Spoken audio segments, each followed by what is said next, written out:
देवाच्या सिंहासनाजवळ, आणि तो आजही आपल्यासाठी काय करत आहे? लक्षपूर्वक ऐका. योबाच्या काळामध्ये येशू नव्हता मध्यस्थी करायला.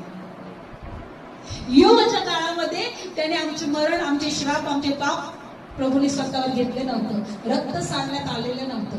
सैतान उठून सुटून जायचं दोष लावायला आमच्यासाठी, आमच्या विरोधात. आज पण लोकांना त्याने अंधारात ठेवले. आज तो दोष लावू शकत नाही.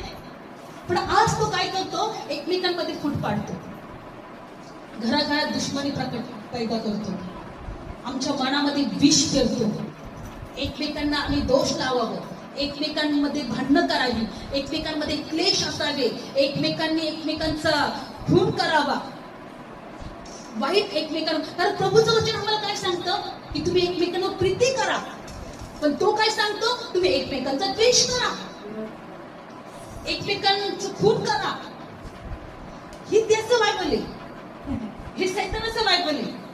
देव जर प्रीती करायला सांगतोय तर तो आम्हाला काय सांगतोय? एकमेकांचा द्वेष करा. आता तो आमच्यावर दोष लावू शकत नाही, स्वर्गात तो आमच्यावर आरोप लावू शकत नाही. पण आता तो पृथ्वीवर आमच्या बरोबर खेळ करतोय. काय करतो? आमच्या बरोबर खेळ करतोय. आमच्याच लोकांना आमच्या विरोधात उभं करतोय. कुटुंबामध्ये, शेजाऱ्यांमध्ये. प्रभू म्हणतो तसं स्वतः तसं शेजाऱ्याभोवती कर. पण आज तो आम्हाला देवाच्या विरोधात आम्ही कसे जाऊ, देवाची निंदा